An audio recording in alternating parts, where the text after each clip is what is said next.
familia, soy Noelia, técnica en órtesis y prótesis de Plagiocefalía Argentina y hoy nos encontramos con el doctor Vladimir Puya. Él es neurocirujano pediátrico, formado en Buenos Aires, durante muchos años trabajó en el Hospital Garrahan y ahora está realizando su labor profesional en Ecuador y Colombia. Tenemos el gusto de compartir con él. Vamos a hablar sobre qué es la plagiocefalia, qué tipos hay y sobre todo qué podemos hacer si encontramos que nuestro bebé le notamos algún grado de asimetría en la cabeza. Hola Vladimir, ¿qué tal? ¿Cómo estás? Hola Noelia, muy buenos días o buenas tardes para ti allá en España. Te mando un abrazo a la distancia. Muchísimas gracias por encontrarnos una vez más y poder conversar de este tema tan importante. Muy bien. Bueno, cuéntame cómo ha sido el recibimiento de tu tierra, Ecuador, cómo estamos con el tema de la plagiocefalia por Ecuador, Colombia. Cuéntame un poquito qué es lo que te estás encontrando, eh, básicamente. Mira, en realidad parece que el factor es un determinante común en todo el lugar donde he estado. O sea que básicamente lo mismo que vimos en Argentina, los mismos elementos que lo producen, los mismos inconvenientes en el diagnóstico y en el mismo tratamiento son una cuestión muy en común en todos lugares. Se suman una que otras cosas que la mala interpretación con respecto a las características raciales a veces. Sin embargo, hay que seguir trabajando un poco en introducir la información al respecto de las asimetrías craneales, ¿sí? Básicamente hay varios factores que lo han incrementado y de esto podemos siempre hacer mención desde el 90 con la conducta de la Academia Americana de recostar a los chicos boca arriba para disminuir los riesgos de muerte súbita, con lo que se redujo sin duda un 40% de la muerte súbita del lactante, pero también hay otras cosas, otros factores más y que también son importantes en el incremento de las asimetrías craneales del tipo funcional, fisiológico, postural o de estas que no son quirúrgicas, y es también el desarrollo en las técnicas y en el tratamiento de los chicos prematuros y en las neonatos. Actualmente tenemos buenas técnicas y buen manejo en los pacientes prematuros con un gran porcentaje de sobrevida en los chicos prematuros extremos, y todo esto también incrementa un poco más los factores en los diferentes tipos de asimetrías craneales no quirúrgicas. Exacto, hoy nos vamos a centrar un poquito más en las asimetrías craneales posicionales, en las que no son quirúrgicas, en aquellas que podemos prevenir. Y esta creo que es una palabra básica y fundamental que necesitamos, ¿no? Las asimetrías se pueden prevenir y sobre todo la importancia que tiene la intervención temprana en las asimetrías. ¿Qué opinas respecto a la intervención temprana? ¿Qué nos podrías decir a este respecto? Mira, bueno, por eso tocaba el tema del hecho de decir sobre los prematuros y el resto, porque hay varios factores que nos aumentan los riesgos de producir las asimetrías craneales en los chicos que están en desarrollo. Y básicamente siempre yo les digo a los pacientes que estos pacientes llegan a mi consulta, en parte que son básicamente la consulta para un neurocirujano infantil, para poder descartar primero de que se trate de una asimetría craneal de carácter quirúrgico. La mayor parte son de carácter no quirúrgico, es decir, son asimetrías que se producen por una desviación en el crecimiento normal del desarrollo de la cabecita del bebé.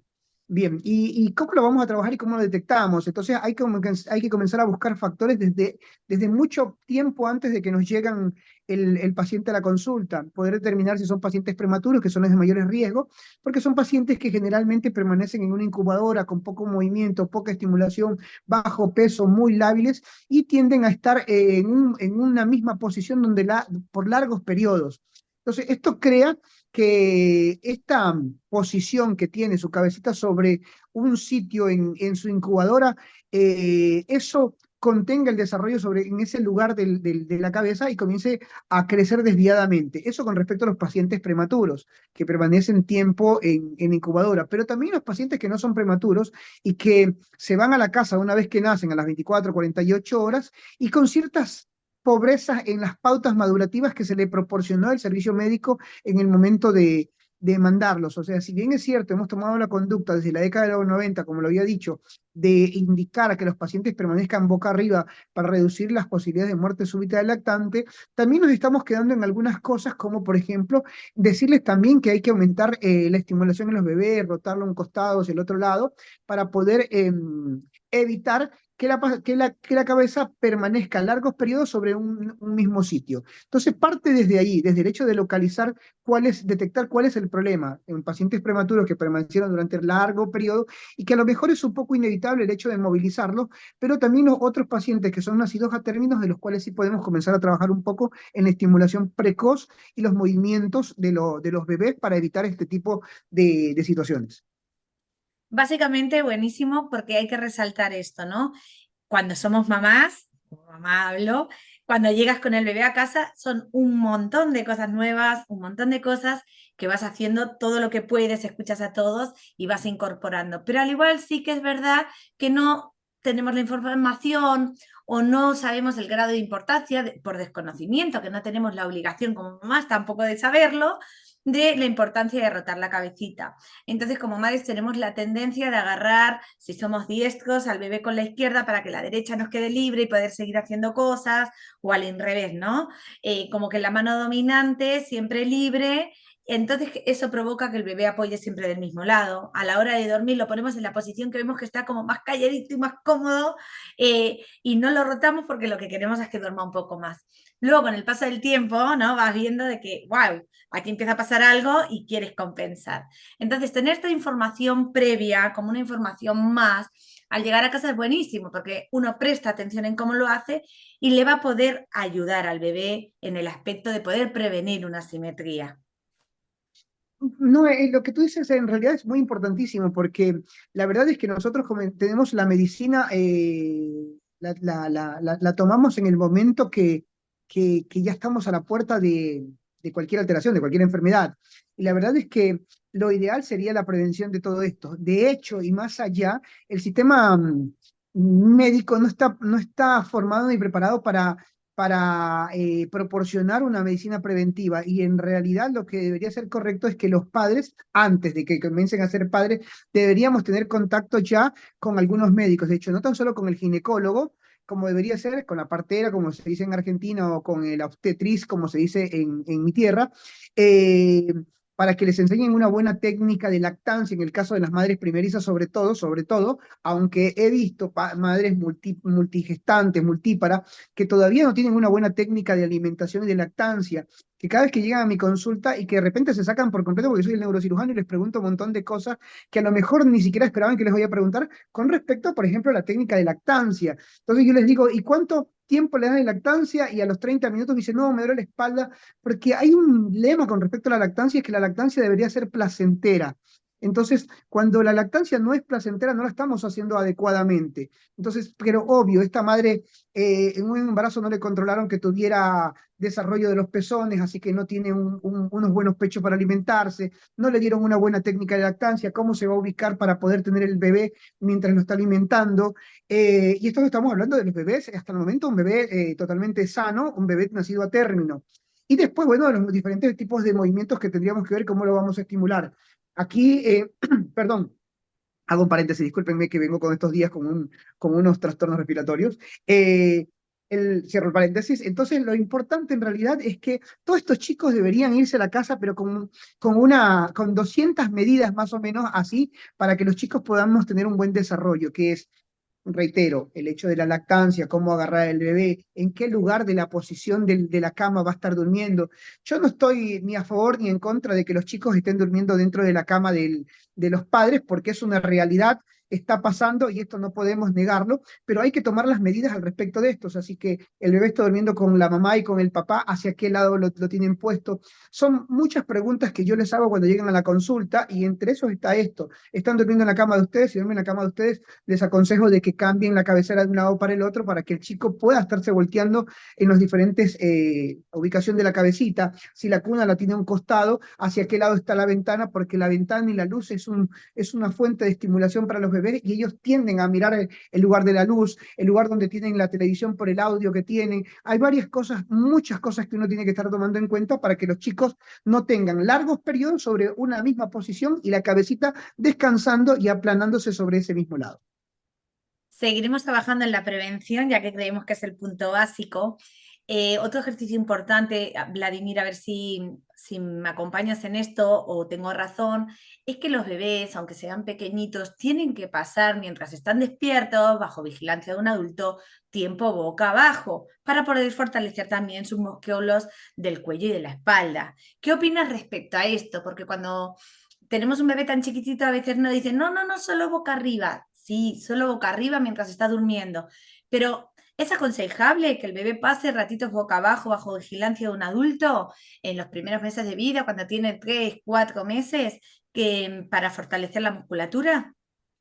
Mira, y nos vamos a remontar mucho más allá, ¿no? Nos vamos a remontar a la escala filogenética de los seres. Nosotros somos los únicos mamíferos que estamos aprendiendo a dormir totalmente boca arriba.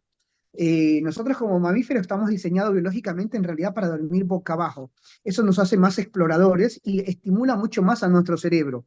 ¿Sí? Pero bueno, por estas causas del hecho de la muerte súbita y el consejo que estamos Y no diciendo y hay que lo seguimos duda que recalcando, que dormimos sin, boca que sin arriba, duda, que sin duda es una medida muy bien porque redujo la cantidad de chicos que se murieron por muerte súbita, sin duda, pero totalmente. biológicamente estamos preparados para dormir boca abajo, está totalmente aconsejable que lo podamos colocar bajo vigilancia a periodos cortos a los chicos boca abajo, porque eso hace que los bebés, no es lo mismo que tengamos un bebé mirando para arriba, un techo blanco, cero estimulación, no se mueve ni se ve nada, a diferencia de tener boca abajo que somos más exploradores. Nos esfuerza a comenzar a fortificar los músculos de la nuca, a elevar la cabeza, a girar para un lado y para el otro para poder explorar el medio en la que estamos. Sin duda que además de fortalecer los músculos de la nuca, hace que sea un periodo de estimulación a ese cerebro en crecimiento. Perfecto. Bueno, hemos hablado un poco de lo que es la prevención y los ejercicios a hacer a los primeros meses de vida. Vladimir, ¿cómo una mamá, un papá, la persona responsable que está con el bebé, se da cuenta, bueno, se dan cuenta por la forma craneal, ¿no? Pero tienen que hacer la consulta, ¿qué les tiene que llamar la atención? Que por lo general, con la experiencia que tenemos ya de años, los primeros que lo ven son los papás, porque le veo algo raro. ¿Cuáles son esos aspectos que les tiene que llamar la atención para decir, hey, hey, a ver si alguien me ayuda en este camino? No, bueno, yo he encontrado en todos estos años, como tú dices, de experiencia, he encontrado un montón de características muy típicas en lo que se encuentra en el momento de la consulta, ¿no? Y van variando muchísimo. Van variando desde el hecho de las características fenotípicas familiares, fenotípicas raciales, con respecto a la consulta, al grado familiar que tiene, y tienen conductas muy similares, ¿no? Y esto habla un poco del comportamiento. Y yo siempre me río al momento de la consulta por dependiendo quién llega. El papá generalmente es un elemento negador de la patología. La madre es la que se preocupa generalmente. La abuela por parte de padre es un elemento que encuentra parecido a los familiares y la abuela por parte de madre el elemento estimulador. Sí, entonces estas son como muy características. La mamá es la que le encuentra la alteración cuando lo baña, ¿sí? Pero al principio como pregunta como con duda, sobre todo en el primer embarazo, lo pregunta como con duda y cree mucho cuando su pediatra le dice que es una situación totalmente normal y suelen esperar hasta que se da cuenta que no mejoró. Y aquí viene con respecto a las características raciales, ¿no? Entre las características raciales que tenemos en los diferentes lugares, no es lo mismo ver la cabeza en desarrollo de un bebé de raza muy autóctona nuestra, el indio sudamericano, somos plagiocefálicos raciales, pero con ciertas características no típicas de una plagiocefalia postural, es decir, somos plagiocefálicos o brachiocefálicos posteriores, pero no tenemos un ensanchamiento transversal, del diámetro transversal, ni con un ensanchamiento a nivel temporal. Somos aplanados, pero no la cabeza triangular, que es la característica típica de un ensanchamiento por una postural. A diferencia de la raza negra, que es una cabeza redondeada, más dolicocefálica, que ocasionalmente también nos consulta justamente porque tiene un aplanamiento transversal nada más de un lado o del otro, pero la cabeza sigue siendo alargada. Y la gente de raza blanca, que la cabeza es redondeada, pero no tan redondeada como en la raza negra. Entonces, generalmente ese es uno de los factores que al momento de la consulta eh, el padre le encuentra parecido al tío, al hermano, al primo, y la abuela de igual forma, ¿sí? Pero cuando comenzamos a demostrarle y a explicarle que los diámetros no son uniformes, no son acordes, no son simétricos, podemos comenzar a encontrar por qué hay esas grandes diferencias entre la característica racial típica y normal de una plagiocefalia postural. ¿Sí? Entonces ese es uno de los factores que nosotros tenemos que comenzar a tomar en cuenta, la primera negativa que solemos tener cuando la madre nos pregunta, y después, bueno, venimos al hecho de estar investigando. Cuando hablamos de estas características raciales, que generalmente tenemos madres chiquitas de 1,50 m, 1 metro o menos de 1,50 m, con embarazos múltiples, lo cual quiere decir que ya hay factores de riesgo prenatales para predisponer a la alteración en el crecimiento de la cabecita. Bebés que son muy grandes con madres muy pequeñas y algo otras alteraciones más en el espacio intrauterino. Y después, bueno, los factores de la poca estimulación. Socialmente, a medida que desarrollamos, nos alejamos más de nuestros bebés, o sea, porque socialmente ahora cada grupo familiar no es como hace, no sé, 30, 40 años en la que trabajaba el padre y la mamá estaba al cuidado de los bebés de forma permanente. En este momento ambos padres trabajan, así es que hay esa conducta de tratar de no ligarse tanto al bebé y tratar de dejarlo para que no se malacostumbre el bebé a los brazos.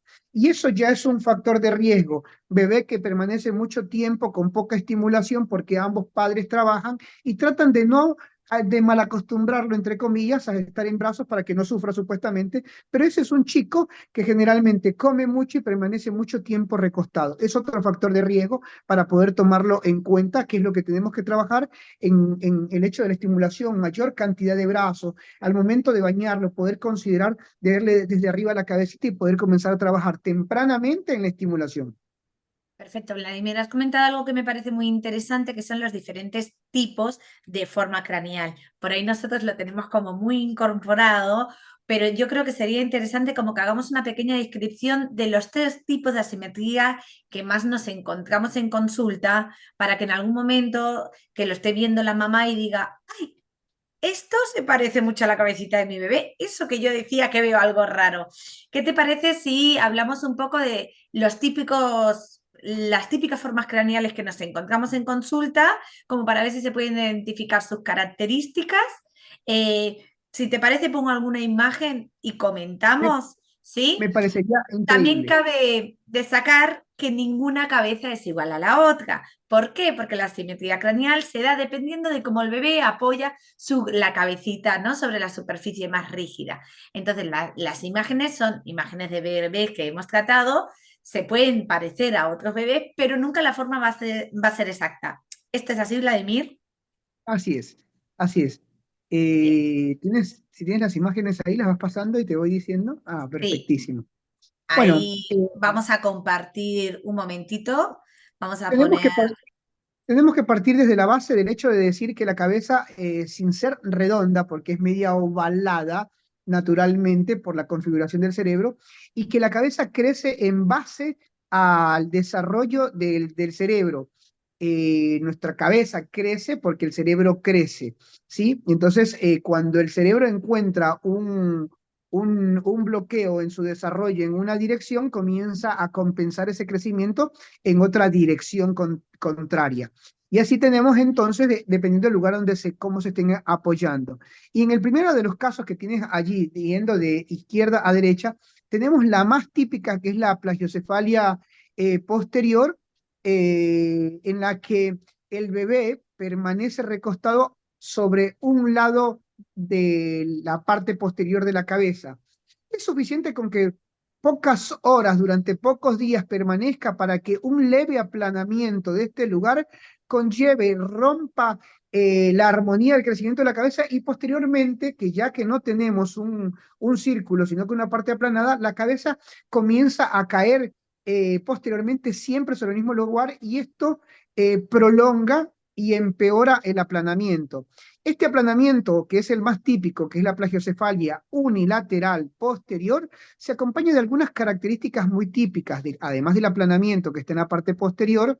Generalmente de ese mismo lado tenemos un desplazamiento auricular, la orejita se desplaza hacia adelante, es como que si la empujara, Y también, dependiendo del grado mismo, hay una simetría de la frentecita que puede estar acompañada además de una simetría del mismo cachete, del pómulo, entre otras cosas. Y por último, cuando es muy, muy descompensada, se comienza a compensar con el crecimiento contralateral, con un cuerno, con un cacho, con un huevo, como le quieran decir, contralateral, porque el cerebro está buscando dónde crecer normalmente.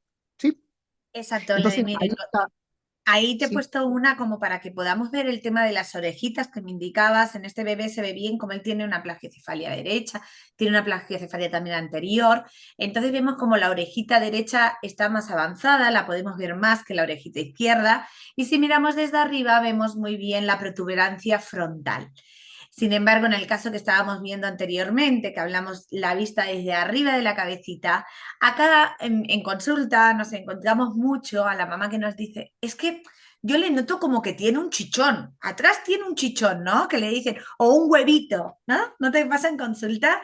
Que Y porque al de aplanarse de hecho, un lado, la cabecita es compen- parece que tenga el chichón hacia el otro, que es el lado que es normalizado, en Y verdad. de hecho, la consulta muchas veces, la inquietud comienza por el lado normal, ni siquiera por el lado Exacto. aplanado.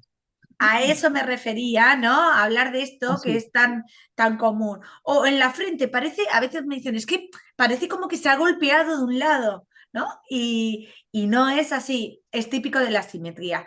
A este lado, la plagiocefalia conocida postural puede ser izquierda o derecha, dependiendo de, como os decía anteriormente, el bebé apoya su cabecita. Si apoya más sobre el lado derecho, el aplanamiento lo encontraremos, de, como vemos en la fotografía, posterior del lado derecho. Y si por lo contrario, la bebé apoya más del lado, perdón, aquí vemos del lado derecho sobre el lado derecho. Si apoya sobre el lado derecho, veremos el aplanamiento derecho. Y si apoya del lado izquierdo, veremos más el aplanamiento sobre la forma izquierda. ¿Sí? Bien, de todo esto igual lo importante siempre es poder determinar que atrás de esta alteración de la forma de la cabeza no esté acompañado un bebé con algo otra cosa más por debajo que esté enmascarada. Y lo más típico en las asimetrías eh, craneales unilaterales, como en la plagiocefalia, lo más típico que tengamos es una tortícolis congénita. Entonces, que generalmente no nos damos cuenta y el chico no puede girar la cabeza por completo a un lado y entonces siempre hacia un costadito nada más y hace que se la planee de ese lado. Entonces lo importante, además de diagnosticarle la asimetría craneal, hay que diagnosticarle la tortícolis congénita o cualquier que sea el factor que le haya desencadenado para poder tratar esa parte también. Excelente, Vladimir, porque la mayoría de muchos, las mayorías de las tortícolis acaban desarrollando una plagiocefalia, porque obviamente, ¿no? Entonces es como yo les digo a los papás, tenemos que tratar las dos cosas a la vez, pero a veces me dicen, depende de los meses que tienen los bebés, que ahora vamos a hablar de los tratamientos, pero me dicen, si tiene la plagiocefalia y le corrijo la plagiocefalia, ya está. Si tiene tortícolis, hay que hacer que esos dos músculos tengan la misma elasticidad y estén para el mismo lado para que no haya ese acortamiento. Entonces es importante el trabajo de la fisioterapia, ¿sí? A la vez que el tratamiento para corregir la simetría, como bien marcabas. Así es. Recordemos de todas maneras que el de este cerebro en desarrollo, y es lo que siempre le digo a los bebés con los bebés que tienen tortícolis, es que generalmente nosotros tenemos en un campo en el desarrollo de 180 grados, ¿sí? De nuestra visión y nuestra estimulación. Y cuando nosotros no tratamos a este chico que tiene una tortícolis, él tiene un mundo reducido de 160, 145 grados, porque sus ojitos no alcanzan a mirar el otro lado. Y por lo tanto tienen olvidada una mano, tienen olvidada una parte del mundo. Entonces es importantísimo resolverle el problema de su tortícolis para que se pueda estar bien estimulado y poder además conjuntamente corregir la forma de su cabecita. Excelente, Vladimir. Vamos a ver una de las otras formas que Perfecto. habíamos comentado, que me decías que es como muy representativa. A ver, creo que La ahí segunda que tenemos ahí, que es la estamos. denominada como plagiocefalia bilateral o braquicefalia. Sí, bueno, esto acá sobre todo en América del Sur y las zonas en donde hay un predominio racial autóctono del indio sudamericano, es muy llamativo a llegar a confundirse, porque racialmente, lo que había dicho, nosotros somos braquicefálicos por raza. así como los asiáticos, que también son braquicefálicos, pero hay ciertas características que debemos saber las diferenciar entre si es una característica típica por raza del aplanamiento posterior o se trata de una braquicefalia. Entonces, por ejemplo, yo en lo personal y racialmente soy braquicefálico, digámoslo así, pero yo no tengo mi perímetro cefálico, no es ensanchado transversalmente. Sí, soy orejón también porque fenotípicamente, pero no porque sea postural. En cambio, en los pacientes que son braquicefálicos posturales, visto desde arriba, tienen una cabeza de forma triangular, cuyo diámetro transversal biparietal está mucho más ensanchado que el diámetro anteroposterior. A nivel de las prominencias parietales, es como que si cayera verticalmente hasta la mitad de la espalda. No tienen una forma del cuello por completo y tienen unos ensanchamientos temporales ahí a nivel de las orejas como sobresalido, que lo hace muy típico y la cabeza, la cara es ensanchada. Estas son como que las características típicas de la braquicefalia, a diferencia de las características típicas raciales. ¿Cuáles son los típicos pacientes, estos pacientes que hacen esto? A diferencia de los otros que eran típicos de la tortícolis congénita, estos generalmente, no digo que son todos, varones gordos, cabezones. Son los chicos que son muy grandes, muy Tranquilo, lo que le cabezoncitos. llamamos bebotes, ¿eh? Ese bebé que es Ese mismo. grandote, tranquilo, ¿no? Exactamente, ese es el típico de ahí, el amor, el que dice, ay, es un divino, come y se queda dormidito, es grandote, y ese es el típico que desarrolla este tipo de patologías, este tipo de alteración en el desarrollo de la cabecita. Bien. Después hablaremos de la combinación entre ellas, pero vamos como al tercer tipo, que nos encontramos menos, pero que sí que se da mucho en bebés prematuros, que sería la dolicocefalia. Bien, esto, a diferencia de las características típicas raciales del indio sudamericano, es muy típico en las características del descendiente o el de raza negra. El negro de por sí es dolicocefálico racial, ¿sí? Y esto también incrementa un poco más las posibilidades de uno diagnosticar una craniosynostosis de una escafocefalia, pero también de alteraciones de la asimétricas del desarrollo normal como la dolicocefalia, en este tipo de bebés, que son cabezas alargadas, su diámetro anteroposterior es mucho mayor que el diámetro transversal. Y generalmente están acompañadas, además de lo que le dije de la característica racial de los negros, eh, en los chicos prematuros, porque generalmente permanecen largos periodos recostados, a veces sí boca abajo, con la cabeza muy rotada transversalmente y hace que el crecimiento solamente se dé sobre el diámetro anteroposterior y no se ensanchen. Entonces, esta, si bien es cierto, es la forma de la simetría menos común, eh, funcional o postural, no hay que descartarla. O sea, siempre podemos tenerla a lo largo por estas características de los bebés. Y otra cosa que me encuentro en consulta, supongo que te debes encontrar mucho cuando llega la mamá muy preocupada. Mi bebé está dominando fotos y no se parece a ninguna porque tiene aplanado y también torcido. ¿Qué hacemos? ¿No? Y es lo que os hablaba al principio, de que las asimetrías son únicas en cada bebé y que dependiendo de cómo apoyan la cabecita, así es que hay una forma craneal. Os quiero compartir una imagen para esta inquietud que tenemos de que me decís, es aplanado, pero también le veo el huevito, ¿no? Que como que cuesta clasificarlo. Eh, y aquí tenemos una asimetría en la cual está como bien mezcladita la braquicefalia, que estamos hablando del aplanamiento posterior, el ensanchamiento medio lateral. Y como si vemos la foto desde arriba, la vemos que también tiene un grado de una plagiocefalia izquierda, como el lado izquierdo está aplanado y vemos cómo está la parte occipital posterior derecha como más prominente. Vladimir, es normal encontrar este tipo de combinaciones. Sí, de hecho, en realidad en el caso de em, lo común es encontrar así, las plagiocefalias unilaterales, las braquicefalias combinadas como esta y después la braquicefalia pura.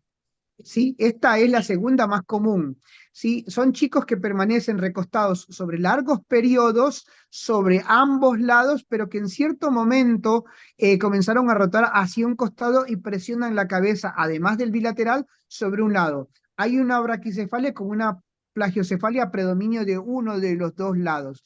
Y es la segunda más común que existe en las asimetrías craneales.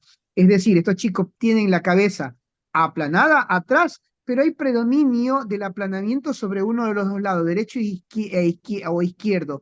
No es tan, eh, digámosle, simétrica el aplanamiento. Hay algo que justo cuando uno lo ve, a pesar de ser triangular, tiene esa forma como romboidal, que está aplanado y con una oreja corrida y la frente también asimétrica.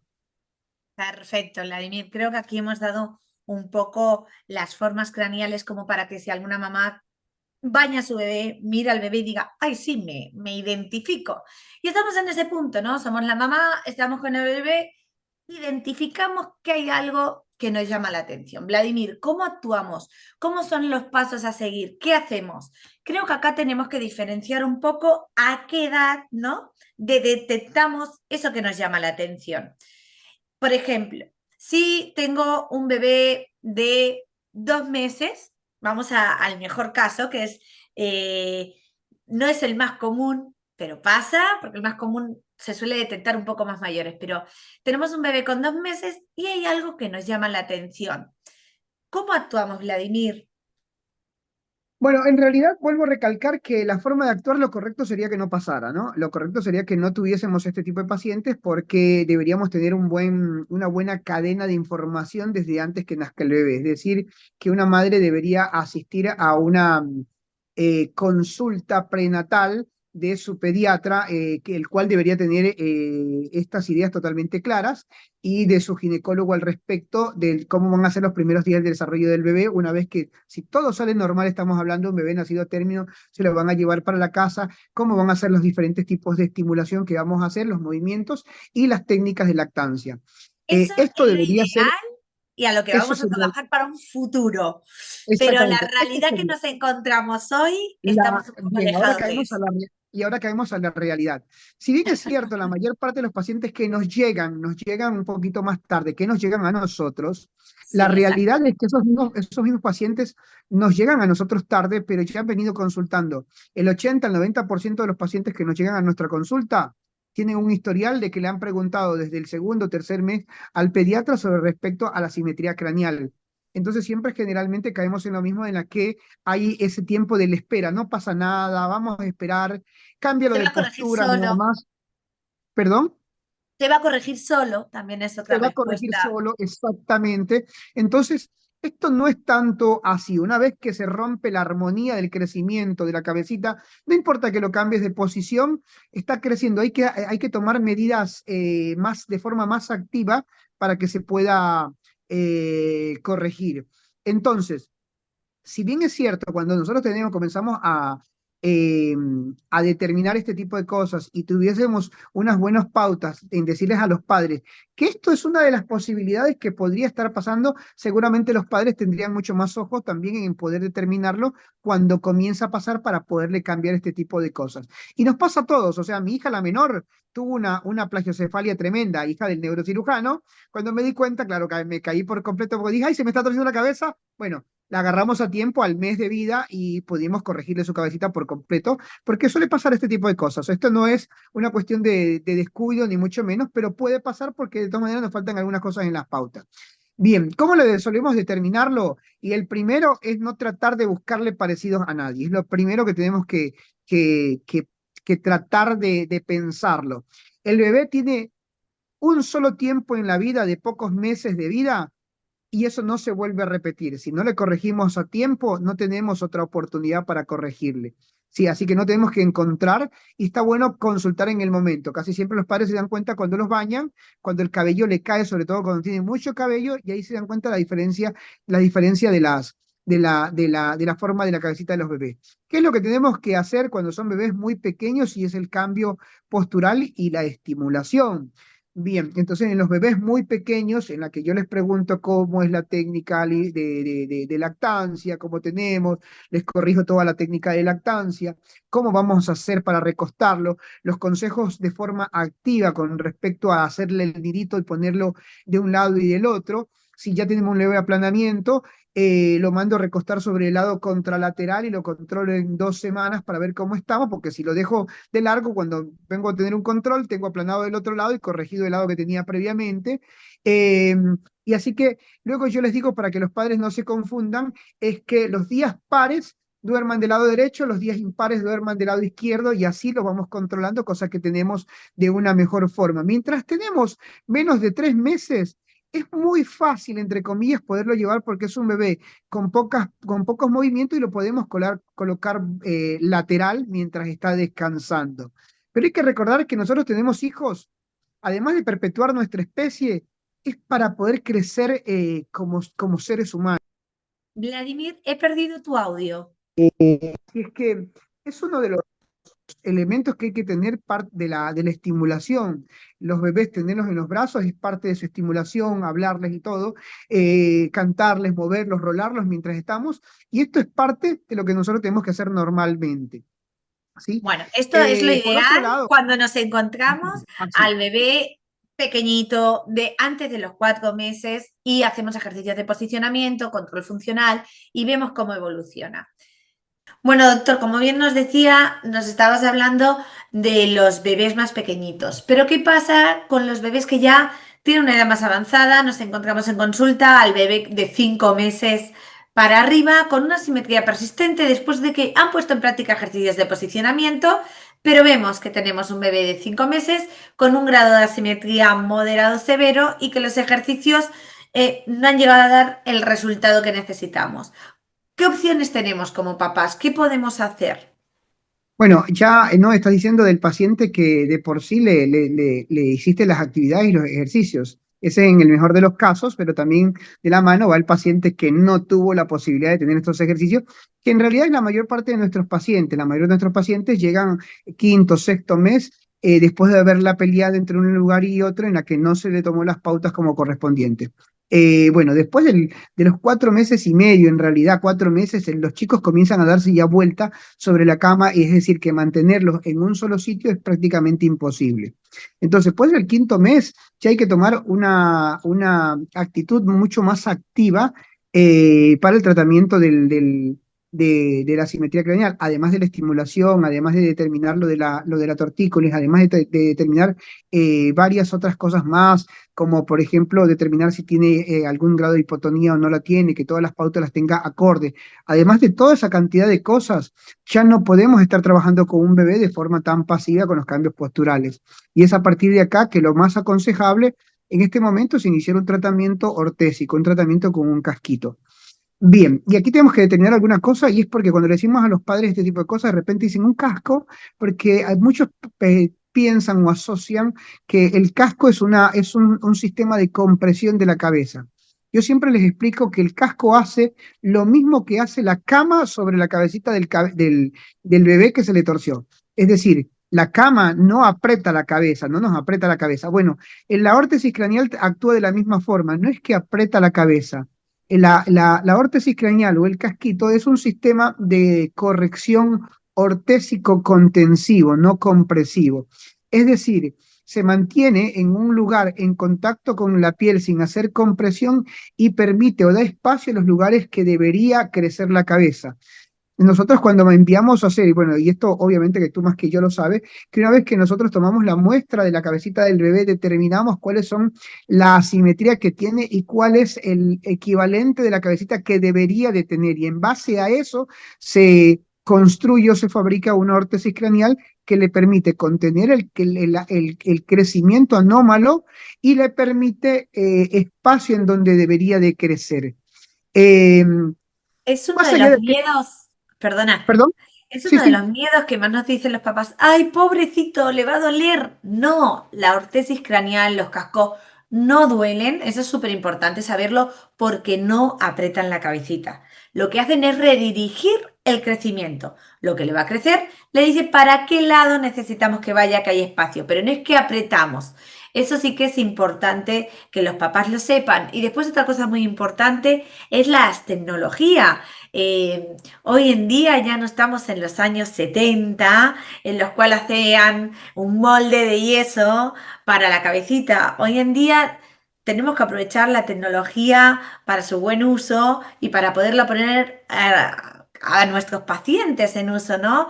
Hoy la toma de molde se hace con un escáner que el bebé no se da cuenta que se le está haciendo un escáner, el cual le hace la reconstrucción 3D de su cabecita de forma milimétrica. Y después también a la hora de realizar esa ortesis, todo es mucho más preciso, porque lo tenemos todo de forma milimétricamente calculado con los índices craneales de forma computarizada. Eso nos permite que tengamos un tratamiento mucho más efectivo, que se vean los resultados más rápidos y que no sea para nada invasivo. Sin duda, y cuando llegamos a este punto hay que reconsiderar sobre todo los beneficios y los riesgos, porque si bien es cierto, y la pregunta típica del papá es, dice, ¿y esto tiene un riesgo neurológico? ¿El chico va a tener? Bueno, dentro de nuestro examen clínico que hacemos es tratar de buscar que el chico no tenga algún trastorno neurológico que lo haya conllevado a la plagiocefalia, a la asimetría, como una hipotonía o cualquier otro tipo de alteraciones, que es lo que tenemos que tratarlo, ¿sí?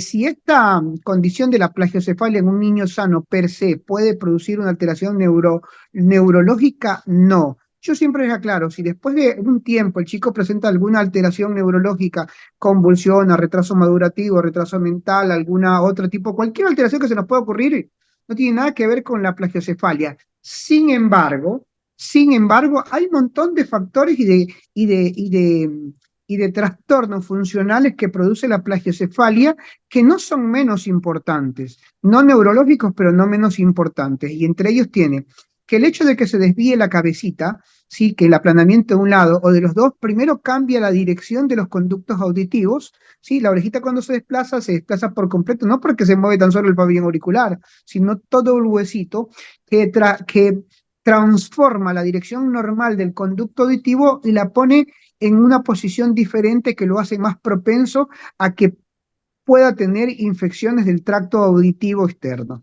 Primero, a medida que aumentan más las severidades, puede haber alteraciones de la frente, como lo habíamos dicho, con un ojo más adelante que el otro, con el chichón, y eso produce alteraciones en la conducta visual. Tercero, cuando esto incrementa y hay alteraciones de los cachetes, no es porque el cachete lo tiene más adelante, es porque su huesito está más adelante y por lo tanto el maxilar superior y hasta el maxilar inferior puede haber alteración, lo cual con esto conlleva a una alteración de la dentición, de la posición de la mordida, y cuando es una braquicefalia de un lado, de una plagicefalia de un lado o de ambos lados, además de que se mueve el huesito donde está la oreja, que se llama el hueso temporal, ahí se articula con el hueso, el maxilar inferior. Cuando esto se corre, hace que todo el maxilar inferior tenga una posición no adecuada. Todo esto conlleva, además de trastornos funcionales, a las alteraciones simétricas del rostro del bebé, que no son menos importantes. Yo siempre digo, y cada vez que doy una charla, porque a mí el tema de las asimetrías craneales me fascina, siempre pongo fotografías de mis tres hijas y les pregunto siempre, ¿les parece linda esta chica? Y cuando me responden, me dicen sí, yo respondo lo que cualquier padre respondería. Y a mí no me importa lo que el resto opinen, porque para mí mis hijas son hermosas, no importa cómo sean, pero lo que nosotros queremos con los chicos no es que nos digan que son hermosos, sino que sean iguales que el resto, que sean normales y que no tengan ningún problema, y que desarrollen en su medio como corresponden, que no haya objetos de burla, objetos de bullying, que los chicos sean totalmente simétricos y que crezcan y se desarrollen adecuadamente. Sí, me parece súper importante resaltar esto, ¿no? Que no solo es estético, que también es una parte importante por todo lo que te Sin duda. conlleva, sobre todo en la adolescencia, ¿no? A nivel social. Pero no solo estamos hablando del proceso estético, sino también el funcional y el cual eso deriva en un montón de cosas a un futuro, como la oclusión dental, la otitis, problemas en la vista. Entonces, eso sí que es un aspecto importante a decir. Bueno. Entonces, vamos a dar como un resumen. Otra cosa importante que me parece que a veces como mamás decimos, ¿a quién recurrimos para esto? Yo le veo que tiene una simetría en la cabecita. Voy al pediatra y me dice, se le va a corregir solo, pero no me acaba de convencer. Quiero hacer una interconsulta con un médico especialista. El médico especialista de las asimetrías craneales. ¿Quién es? Doctor. Sin duda. sin duda que las asimetrías craneales es una patología que debe ser evaluada, diagnosticada y tratada por neurocirugía infantil. ¿Sí? Nosotros nos toca descartar primero que no sea, que sea quirúrgico, que no sea quirúrgico, buscar la parte funcional, poder determinar el momento en el que necesita cada tipo de tratamiento y seguirlo después. Es una patología, una alteración que debe ser diagnosticada, tratada, seguida y tratada por neurocirugía infantil. Perfecto, con esto ya tenemos el especialista, qué es lo que tendremos que hacer, la consulta, sobre todo para tener un buen diagnóstico, un diagnóstico diferencial, de que sea una posicional, y si no es una posicional, el mismo profesional nos va a poder decir cómo tenemos que actuar. Así que creo que tenemos las pautas básicas como para poder salir adelante. Y si más no, para podernos sacar todas las dudas, porque otra cosa que también es importante decir es que no todas las asimetrías van para ortesis craneal, sino que se va a evaluar el paciente, el grado, la forma, y ahí se va a decir lo más adecuado para ese bebé, ¿sí? Siempre haciendo un estudio antropométrico de su cabecita. Así es, sin duda. Hay que Do- valernos de lo que tú has dicho, de todo esto de la parte tecnológica, para poder determinar el grado, cuánto tenemos y buscar el resto de la parte global para poder encasillar al bebé y poderle determinar y darle la mejor opción de tratamiento. Doctor, le agradezco muchísimo el tiempo que nos ha dedicado para poder compartir sus conocimientos y así que lleguen a más familias y podamos ayudar a más papás y mamás que estén atravesando por esta situación. Muchas gracias y estamos en contacto. Por favor, te lo agradezco muchísimo a ti, Noel, y además que, bueno, esto en realidad nosotros somos en Ecuador, somos pioneros en el tratamiento de las asimetrías craneales. Hemos arrancado nosotros ya hace un tiempito atrás, con lo que estamos tratando de expandirnos un poco más con respecto sobre todo y básicamente a los conocimientos en términos generales, tanto a la población general como a la población médica de las diferentes cosas, de la parte de la estimulación para evitarlos o cuando ya los tenemos al tratamiento. Y bueno, y en Colombia de igual forma lo estamos haciendo. Perfecto. En Ecuador ya tenemos puntos de atención físicos, doctor, cierto, Quito y Guayaquil, en los cuales Así es, pueden consultar y Colombia prontamente. Estamos en ello. así es. Les envío un abrazo, muchísimas gracias por la invitación y deberíamos hacerlo más seguido con diferentes temas en las que serían de interés con respecto a este tipo de cosas, porque hay mucho más cositas pequeñas que siempre hay que irlas puliendo y que la población en términos generales se vaya enterando. Encantados de poder colaborar con eso y hacer más información y divulgar todo lo que sea posible. Gracias, Vladimir. Que tengas un buen día. Un abrazo a ti también, buen día y a toda la familia. Gracias.